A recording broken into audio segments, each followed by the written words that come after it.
Roxy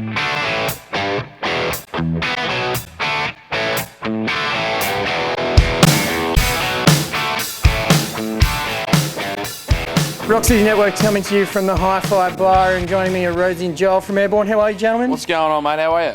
I'm good. It's been a while. It's been a while between drinks. It's just been a little while, but yeah, you know, a few here and there. But you know, when you don't have a drink and it's been a while, you usually stagger those when you're airborne, correct? You do, mate. You do. Yeah. Now, this is the last show on the Aussie tour tonight. Yes, yeah. yep. It's a bit of a funny one because you actually did your second show last night, and your first show's tonight. Yeah. Does that happen often? I don't know, mate. It's you know, we like to mix it up. Yeah. It's it's good. How's the response been? Because I remember last time I was talking to you, you said I think you played the big Hi-Fi Bar show here in Australia, and then you went down and you did a gig in Lawn. Was it Lawn? Yeah. That and was it wasn't. the last show, and it was the last show on Lawn. Lawn Hotel. Yeah. We kind of had we were having a chat about that, and you said that it was a whole bunch of people watching, and then more people playing pokies, and you kind of said the thing you.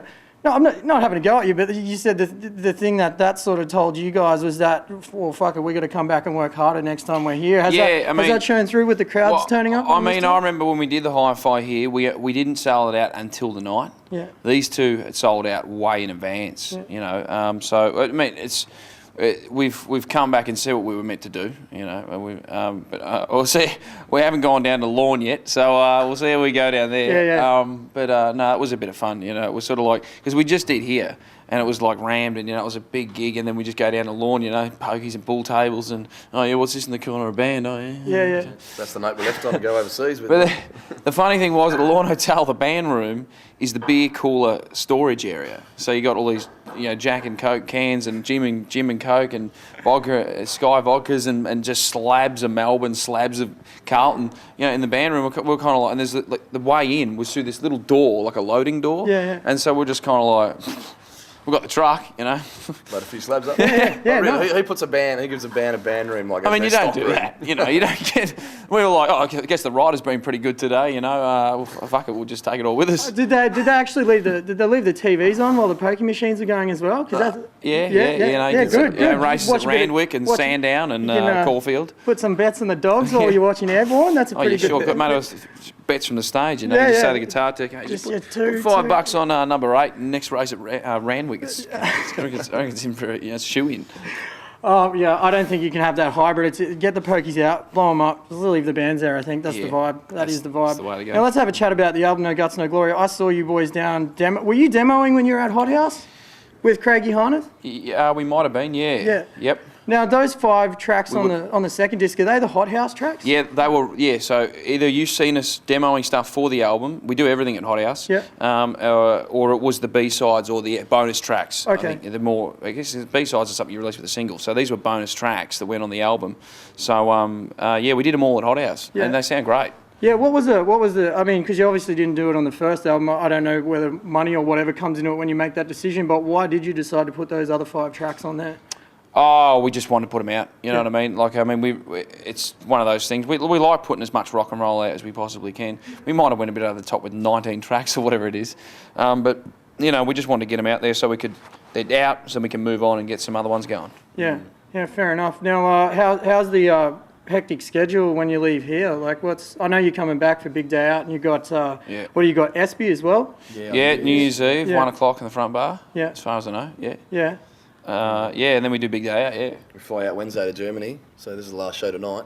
Yep. Day off tomorrow and then fly to Germany. Well, our crew fly tomorrow, so we're finishing the year off with Europe, UK, and then back for Christmas and play the Espy. Well, at least you can sort of, it's like reverse, jumping into the snow and then into the sauna. It is like that, You're going to enjoy summer when you get back here. It's not too far off. It was the opposite. Well, the start of the year, I think you were already in Europe with Ryan. They went a bit earlier to do some promo, and we started in Canada with Motley Crue. Yeah. I think that real hot day we had last summer, 45 degrees. I flew straight from there to Vancouver.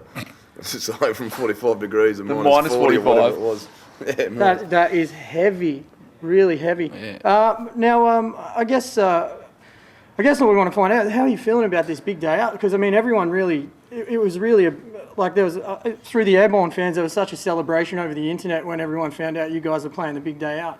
I guess that's kind of a festival that you know, there's certain bands that are made for that festival, and I think you guys are definitely one of them. I mean, seeing in Europe at Download a few years ago, you climbing up on the fucking the supports, tying that Aussie flag up on the top of the stage and stuff. The stages we have out here, though, a lot of them we seemed in Australia go with the kind of round. Yeah, I was going to say there's a round thing. That completely fucks me up. You just can't get up it. Have you been practicing? No, I'm going to. I reckon if you practice, you can get yourself up there. Mate, if there's a will, there's a way. Or just find something else to climb up on. Yeah, I know. There's got to be something up there. You got the two main stages. I can't come home to Australia and not be able to climb something. So if there's a fucking upside down fucking curvy bullshit, then I'm going to have to fucking climb up the fucking upside down curvy bullshit. I tell you what I'm thinking though, is they always use that middle section between the main stages with the banner, so the theme for the year. I reckon you can get up the middle of that, fella. Yeah, definitely. That'll be the go. You know, poke your head up over the top. Yeah, just get up the top. I don't care fuck how high it is, as long as I can get up I'm there. pretty sure they're trusses at the back, like the triangle trusses that they hang the cans off. So I reckon you can get up the side, up the back there and go right up the fucking top. That'll be higher than Download. We should probably not have this conversation because the promoter's going to be, if he sees this,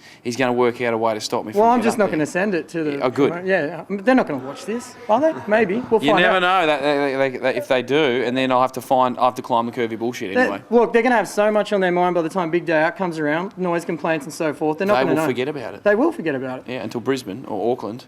Well, just don't do it. Oh, well, I mean, you're just going to have to do it. I reckon that's the way. You know, up the middle, up the guts, mate. It's always the way. You know, between the two main stages. Yeah, definitely. All right, boys. Well, I'm not going to keep you any longer. Thank you so much for joining me. No worries. It's always good to catch up. You always give us your time. Well, you were there from our humble beginnings, mate. Yes, I was. Pity I can't remember it. In the alleyway. You remember? Yeah. That was from Melbourne. That was 5 days before you released the album, and that was in the alleyway next to, was it EMI? Yep. Next to EMI, and it was a freezing cold day. Yeah. Ryan had a cold and couldn't show up. I do remember that actually. I think it was a hangover. And then there was, well, you know, I'm trying to hold you boys there. And then there was I can't remember. Yeah, Germany, but we won't talk about that. I have found the footage of said bands trashing that really small band room that was kind of like a cellar in Hamburg. So we'll show that to you one day. It's interesting, trust me. It's very interesting. If you want any more information on the boys for our fans overseas and their fans overseas, you can go to allthews.myspace.com/Airbourne and airbornerock.com. Is there a .com.au as well? What's the reverse of the international? airbornerock.com, just as the website, and it directs you through to Facebook, MySpace, all those crazy ones. And your multiple websites, depending on what territory you're in on the planet. All right, boys, thank you very much for joining me. Enjoy the first sellout show after the second show tonight, mate. And have a safe trip back. And I'm sure we'll see you during Big Day Out or down at the Espy or something like that. Yeah, for sure. Enjoy. My best to the boys. Will do. Thanks, boys. No worries.